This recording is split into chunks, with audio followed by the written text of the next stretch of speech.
en direct pour un nouvel épisode de notre émission Libre Antenne. Il est pile 11h30 et aujourd'hui on a le grand plaisir de démarrer la journée avec un chercheur en sagesse, spécialiste des états modifiés de conscience, un passionné de l'âme humaine, c'est Jean-Claude Genel. Bonjour Jean-Claude. Bonjour Nathalie, bonjour aux auditeurs. Alors comment vas-tu Jean-Claude en ce jour? En ce jour. Un peu pluvieux, un peu orageux, un peu gris. Oui, voilà, comme le temps, mais avec un cœur heureux. Alors je crois que c'est l'essentiel. Tout ensoleillé intérieurement. Bon, je crois que c'est ce qui compte en effet. Et au vu peut-être d'une période qu'on vit ces derniers temps, alors j'aimerais peut-être qu'on démarre l'interview en parlant de ça. Évidemment, depuis l'origine du monde, il y a des guerres, il y a du terrorisme, il y a de la violence. Mais depuis quelque temps, et nous, dans des pays occidentaux, on n'avait pas l'habitude de côtoyer ça. On sent que l'ambiance est légèrement tendue, et notamment avec ce qui s'est passé semaine à Bruxelles. Comment est-ce que tu ressens ça, toi qui te positionnes en étant un petit peu un lien entre l'aspect très terrestre et le spirituel? Alors d'abord, j'essaie de ne pas céder à la peur parce que, bon, en étant un chercheur en spiritualité, il est évident que je m'adresse à quelque chose de noble en moi et je m'interdis d'avoir des peurs intérieures. Alors je peux avoir des craintes, comme évidemment, c'est très bousculant, mais j'essaie tu m'as présenté comme étant chercheur en sagesse, donc c'est vrai que la sagesse, elle est intérieure et j'essaie de m'y référer constamment pour éviter d'avoir une mauvaise réflexion quant à ce qui se passe. Alors c'est évident, hein, quand on voit tout ce qu'il y a, c'est affolant et c'est effroyable, bien sûr. Mais j'essaie aussi de comprendre sur un plan spirituel ce que ça peut signifier.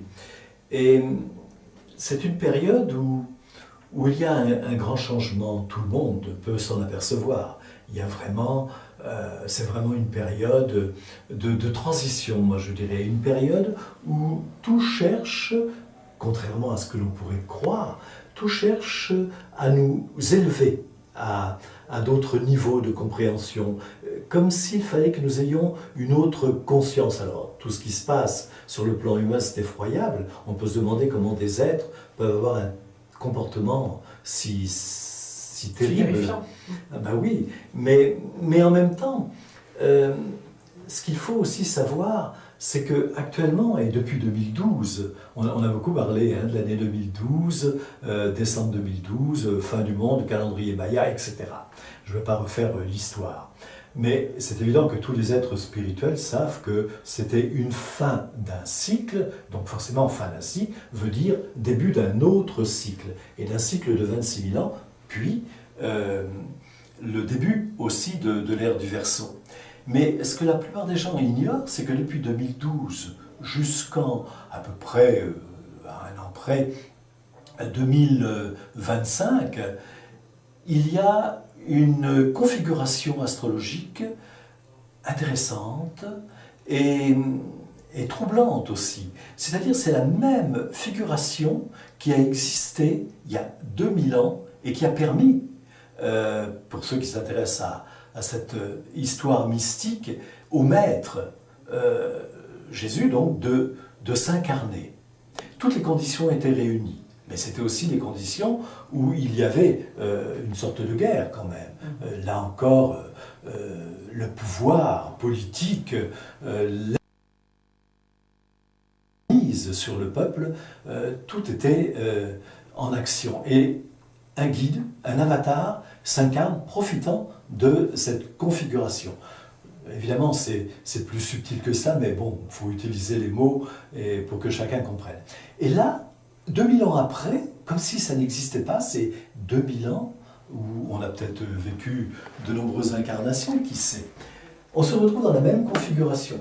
On se retrouve dans des guerres tout terrifiantes, évidemment, mais là encore, sur un plan spirituel, peut-être plus mystique, il faut considérer cette transition comme une sorte d'initiation. Alors, on ne s'en aperçoit peut-être pas, mais c'est pour ça que quand on est chercheur, on s'intéresse à beaucoup de choses, on réfléchit, on philosophe avec toutes ces conditions pour essayer de comprendre et de ressentir. Donc, d'un seul coup, c'est comme si on se retrouvait en phase 2000 ans en arrière. Et comme moi je dis toujours que l'âme est une mémoire, on pourrait considérer que d'un seul coup, au niveau de l'âme, il y a une sorte de réveil qui se fait, ou des souvenirs. Ce qui voudrait donc dire que l'initiation dont je parle nous aide à nous éveiller au meilleur de nous-mêmes. C'est pour ça que quand on écoute les gens, ils disent tous, mais il n'y a plus de valeur. Quand il y a les terroristes, eh bien, ils n'ont pas de valeur, et ils ne considèrent pas l'être humain, ils ne considèrent pas les femmes, voilà. Il y a tout ça, on manque de valeur, et c'est justement ça que nous sommes appelés à retrouver. Toutes les conditions sont réunies. Alors, moi je dis toujours dans mes conférences ou dans les livres qu'il faut avoir le courage, s'il nous faut avoir du courage, c'est celui-ci, peut-être ressentir, regarder autrement ce qui se passe, ne pas céder à la panique ni à la peur, mais s'appuyer sur le meilleur de nous-mêmes, ce que l'on ressent. Et moi je crois aussi que tout ce qui se passe là, peut-être que c'est un peu utopique ce que je veux dire, mais moi ça m'aide aussi à On aime bien réfléchir. les utopistes. Ça m'aide à réfléchir aussi autrement. Je me dis que nous sommes en train, nous avons tous, en chacun de nous, une partie sombre. Et je trouve que c'est le moment d'oser regarder nos faiblesses, peut-être nos défauts, ce qui nous dérange, ce qu'on ne comprend pas, et puis essayer de traduire ça d'une manière alchimique, d'en faire des faiblesses, des qualités. Et moi, quand je vois tout ce qui se passe, alors il y a peut-être des raisons de politique, je ne sais pas, je ne fais pas de politique, mais quand on voit ce monde effroyable dans lequel nous vivons, c'est vrai que j'ai envie de comprendre, je sais que des gens autour de moi m'en parlent beaucoup, on a envie d'être meilleur, quoi. On ne veut pas sombrer dans ça. Du coup, beaucoup de gens sont en train d'explorer ce qu'ils sont et le meilleur d'eux-mêmes pour pouvoir l'offrir. Je crois qu'on nous élève, je disais qu'on changeait de cycle, je crois qu'on nous élève à un niveau supérieur. On évolue toujours en spirale, un cycle est terminé, un autre commence, mais à un autre niveau. Et cette phase entre cette configuration astrologique, j'allais dire christique, qui nous ramène vibratoirement sur le plan de l'intelligence de l'âme et mystique, 2000 ans en arrière, nous sommes en phase avec le monde spirituel, le monde divin. D'ailleurs, on voit bien que de plus en plus, les gens espèrent à quelque chose de différent. Ils espèrent, peut-être pas en un Dieu, mais ils espèrent au meilleur, ils espèrent en l'amour. Ils veulent exister par amour, ils veulent vraiment s'éveiller, mais aussi en considérant l'autre. C'est ça qui est important. C'est ça qu'on a du mal à faire, mais c'est tragique, mais c'est un véritable challenge. Mais en t'écoutant finalement, même d'un point de vue politique, on a des messies comme par exemple Mahatma Gandhi qui, même par une manière d'utiliser la politique, revenait à l'idée même que tout part de ce que l'on est, du rapport que l'on a à nous-mêmes, qu'il faut d'abord changer les choses en soi, qu'il faut avoir le courage d'aller voir, comme tu le disais, l'obscurité en soi, oui, pour pouvoir ensuite laisser la lumière émerger et diffuser cette lumière auprès des gens qui nous côtoient, qui vont croiser notre chemin. C'est déjà très important, et même d'un point de vue politique, on peut commencer par soi, par décider d'être dans un principe de non-violence, comme le disait Gandhi. Oui. Il y a eu quelque part des messies, on parlait de Jésus-Christ, de cette configuration planétaire qui est de retour quelque part, et qui avait permis à Jésus de venir sur Terre, de s'incarner. On a eu d'autres messies tout au long de ce monde. Est-ce que tu penses qu'il y a des âmes qui sont vouées à peut-être revenir et à nous montrer le chemin? Ah ben je l'espère, oui, j'y crois.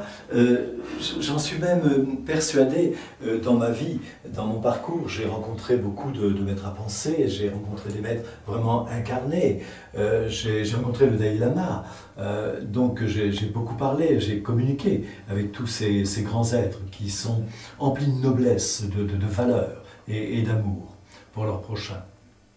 Tous prétendent évidemment qu'on va vers quelque chose de différent, de nouveau, et que nous serons aidés. Alors, aider, qu'est-ce que ça peut vouloir dire? Est-ce que des êtres immenses, d'autres avatars vont s'incarner? Pourquoi pas? Mais je voudrais revenir aussi à cette idée que cette configuration astrologique actuelle, qui est d'un niveau supérieur, mais malgré tout nous place comme dans un vortex, 2000 ans en arrière aussi, comme pour éveiller des souvenirs au niveau de l'âme, donc des souvenirs merveilleux, j'imagine bien, hein, pas des choses terrifiantes, au contraire, les valeurs peut-être, et en tout cas une considération de la foi totalement différente. Parce que je me dis que lorsque le Maître est venu, il a évidemment apporté un message d'amour. Chacun peut l'interpréter comme il veut, mais en tout cas, c'est un message d'espoir. Et je me dis que quand on voit tout ce qui s'est passé, il vient mettre fin à l'ère des béliers. Les lois de Moïse sont finalement caduques. Lui, il en amène d'autres, moins d'interdits, mais en tout cas de la responsabilité, l'amour, les valeurs, considération de l'autre, etc.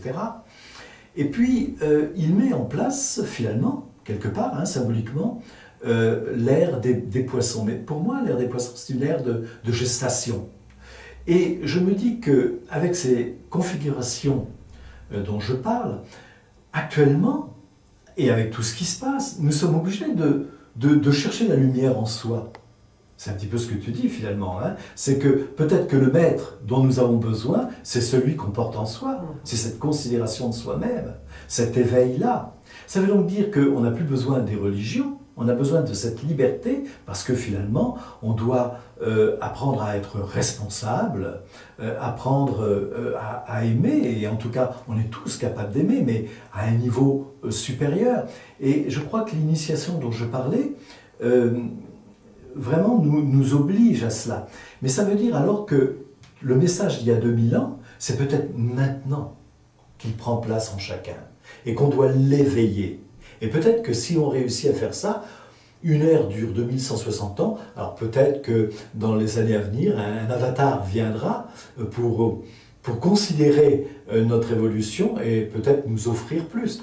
Qui sait? Mais j'espère effectivement qu'il y a des êtres qui vont s'incarner pour nous aider à prendre conscience ou peut-être à considérer le monde avec un autre regard et surtout une autre compréhension. Parce que là, pour actuellement, on a peur, on craint, on n'ose plus se déplacer.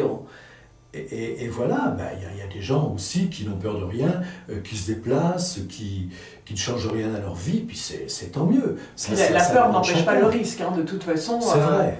Et puis dans la vie, on se rend compte que la peur est surtout un frein, parfois peut-être un tremplin si on sait la dépasser. Elle est utile la peur, elle nous sauve dans certains cas. Oui. Mais quelque part, elle peut aussi être un blocage à un moment sur le chemin et je pense que c'est important de la surpasser. Pour revenir sur ce que tu disais, est-ce qu'on n'est pas à une ère aussi où au lieu d'attendre tout de l'extérieur, peut-être justement d'un guide extérieur, les gens ont toujours besoin qu'on leur donne la voie, est-ce qu'on ne devrait pas, comme tu le soulignais, devenir nos propres maîtres, voilà, et trouver la voie en soi, seul, parce que la vérité, on la porte en nous, la vérité pour soi en tout cas.